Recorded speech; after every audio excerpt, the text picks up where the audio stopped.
Hello everyone, I am Sujoy. Welcome to English for All. Learn today, lead tomorrow.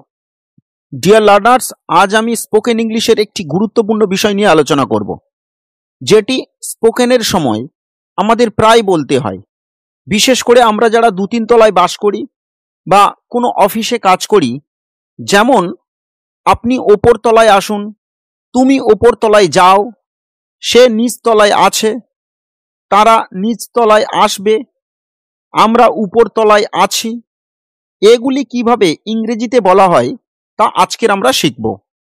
প্রথমে আমরা জেনে নেব উপর তলায়, নিচ তলায় এদেরকে ইংরেজিতে কি বলে।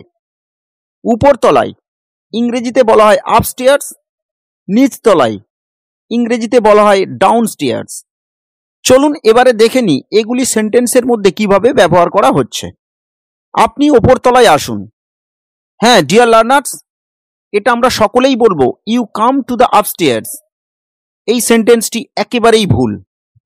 তার আগে আপনাদের জেনে নেওয়া দরকার, বেশ কিছু ওয়ার্ড আছে তার আগে কোনো প্রিপোজিশন বসে না, যেমন upstairs, ডাউনস্টেয়ার্স, home, downtown, outside, inside etcetera.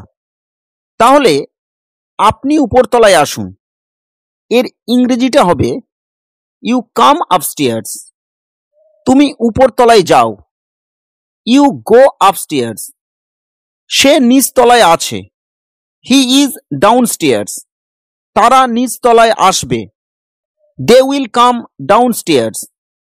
আমরা উপরতলায় আছি, উই আর আপস্টেয়ার্স। এগুলি ছাড়াও আমরা অনেক সময় কাউকে বলে থাকি সিঁড়ি দিয়ে আসুন, লিফট দিয়ে আসুন। চলুন এগুলি আমরা বলা শিখে নিই যেভাবে নেটিভ স্পিকাররা বলে থাকেন। তার আগে এই চ্যানেলে নতুন হয়ে থাকলে চ্যানেলটি সাবস্ক্রাইব করুন আর পাশে থাকা বেল নোটিফিকেশনটি অন করুন সবার আগে আপডেট পেতে। সিঁড়ি দিয়ে আসুন, টেক দ্য স্টেয়ার্স, এখানে সিঁড়ি ইংরেজি স্টেয়ার্স। লিফট দিয়ে আসুন, টেক দ্য লিফট। আবার অনেক সময় এমন পরিস্থিতি আসে যে আমরা লিফট ধরতে যাচ্ছি, কিন্তু লিফটটি প্রায় চলে যাওয়ার মতো অবস্থা।